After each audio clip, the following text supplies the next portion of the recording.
Assalamualaikum warahmatullahi wabarakatuh. Perkenalkan, nama saya Anindya Herawati dengan NIM G00250055 dari kelompok A1. Di sini saya akan menjelaskan anatomi dinding abdomen, kit superior dan inferior. Untuk laporan yang pertama seperti ini, saya langsung bacakan soalnya saja. Yang A, jelaskan pembagian lapisan dinding abdomen antara lateral dan posterior. Yang B, jelaskan mengenai sistem otot yang ada di abdomen. Yang C, jelaskan mengenai organ retroperitoneal dan intraperitoneal. Jadi kalau misalnya pembagian lapisan di abdomen itu kan ada yang anterolateral dan posterior. Kalau yang anterolateral itu yang ditandai warna merah. Jadi itu terdiri dari 7 bagian, yaitu ada kulit yang melekat pada struktur yang terletak di bawahnya dengan longgar kecuali pada umbilikus. Kemudian ada fascia superficialis, itu terdiri dari fascia carpa dan scarpa. Kemudian ada fascia profunda yang merupakan lapisan tipis jaringan ikat yang menutupi muskulus. Kemudian yang keempat itu ada musculus et aponeurosis. Kemudian yang kelima itu ada fascia transversalis, ini merupakan lapisan berkelanjutan dari fascia profundus. Yang keenam ada fascia extraperitonealis, ini yang merupakan berisi jaringan ikat, berisi jaringan lemak. Kemudian ada peritoneum parietal. Kemudian kalau misalnya yang di posterior itu ada 5. Yang pertama itu ada kulit, yang kedua ada fascia superficialis dorsi, yang ketiga ada musculus yang nanti akan dibagi menjadi 4 lapisan. Kemudian ada fascia extraperitonealis atau jaringan lemak, yang kelima ada peritoneum parietal.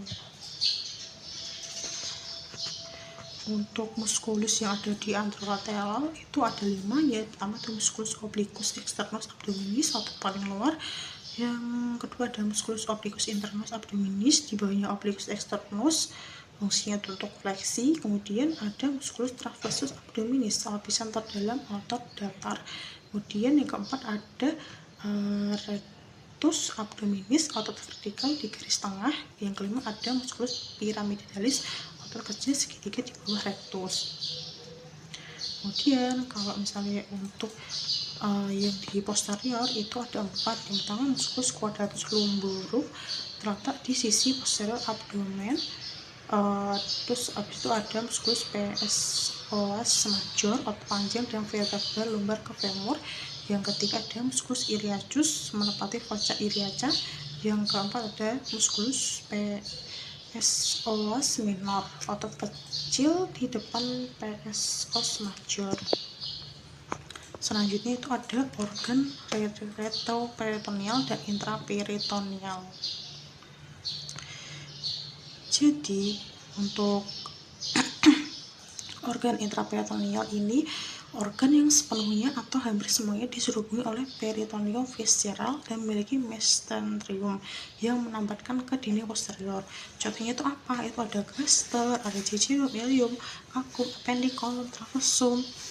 Yang kedua itu ada organ retroperitoneal, yaitu berada di belakang peritoneum, hanya sebagian permukaan yang ditutupi oleh peritoneum. Contohnya, terus ini tuh dibagi menjadi 2. Yang pertama itu ada yang primer sama sekunder. Kalau yang primer itu contohnya ginjal, ureter, vena cava inferior, duodenum pars 2, 3, 4. Kalau misalnya yang sekunder itu contohnya kalau ascendant, descendant, duodenum, dan pankreas.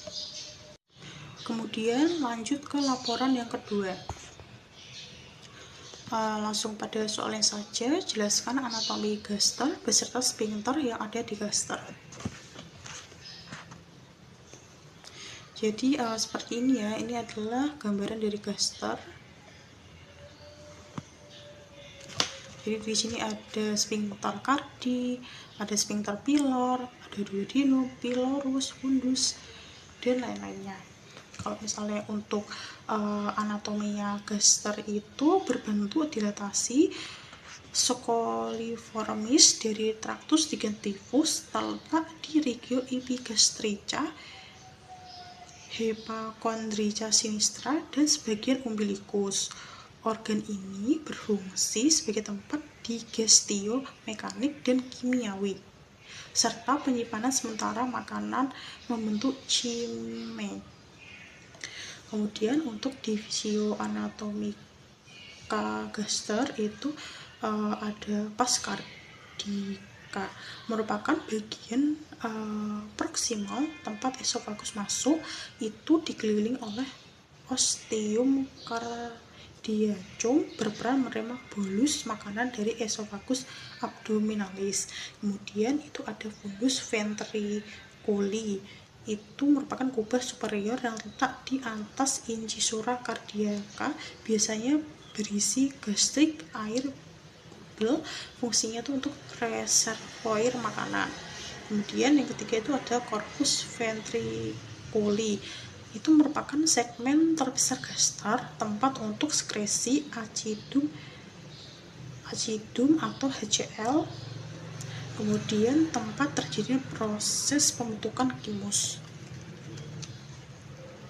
Kemudian yang keempat itu ada pars ploriaca, itu terdiri dari antrium ploricum dan canalis ploricus. Yang kelima itu ada curvatura minor dan curvatura major, itu merupakan tempat melekatnya omentum minus dan omentum majus. Kemudian kalau untuk sphincternya kan kita bisa lihat di sini ya, ini tuh ada sphincter cardi, terus ada sphincter pylor. Nah, kalau misalnya yang sphincter cardi ini terletak di junction esophagus graciaca pada pars cardia, merupakan sphincter fisiologis, bukan penebalan otot anatomis yang jelas. Fungsinya itu untuk menghambat reflux esophagealis.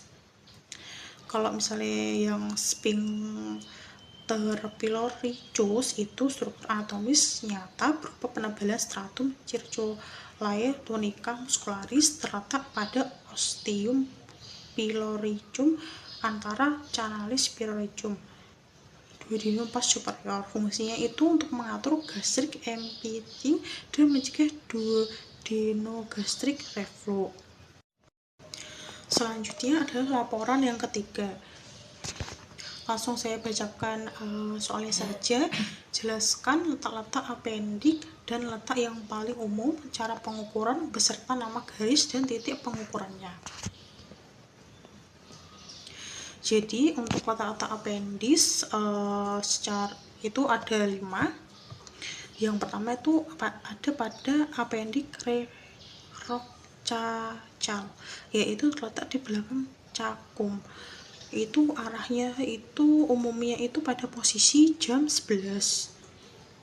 Yang selanjutnya itu ada apendik postilealis, itu letaknya di belakang ileum terminal, arahnya itu posisi sekitar jam 1 atau jam 2. Apendik berlokasi lebih superior, posterior, dan berhubungan dengan ileum. Kemudian yang ketiga itu ada apendik pelvicum, letaknya itu mengarah ke bawah masuk ke pelvis minor, dan itu arahnya itu kayak sekitar menunjukkan arah jam 5. Terus yang keempat ada apendik prelilealis, itu letaknya di depan ileum terminal, arahnya itu posisi jam 1 atau jam 2, namun lebih ke anterior dibandingkan postilealis. Kemudian kelima itu ada apendik subcaecalis, letaknya tuh di bawah cacum, itu arahnya tuh posisi jam 6. Apendik ini berada di bagian inferior cacum dan dekat dengan pangkal ileum. Kemudian kalau misalnya letak umumnya sendiri itu berada di kuadran kanan bawah, seperti ini kuadran kanan bawahnya. Kemudian kalau misalnya untuk cara pengukuran, nama garis dan titik pengukurannya itu ada 2 versi. Yang pertama itu menurut garis Monroe picture, itu diukur dari sias dextra ke umbilicus. Pangkal apendik terletak 1/3 lateral garis Monroe picture yang disebut sebagai titik MC Burney. Kemudian menurut garis Lens diukur dari sias dikstra sampai sias sinistra. Ujungnya apendik adalah pada titik 1/6 lateral dekstra. Sekian materi dari saya. Wassalamualaikum warahmatullahi wabarakatuh.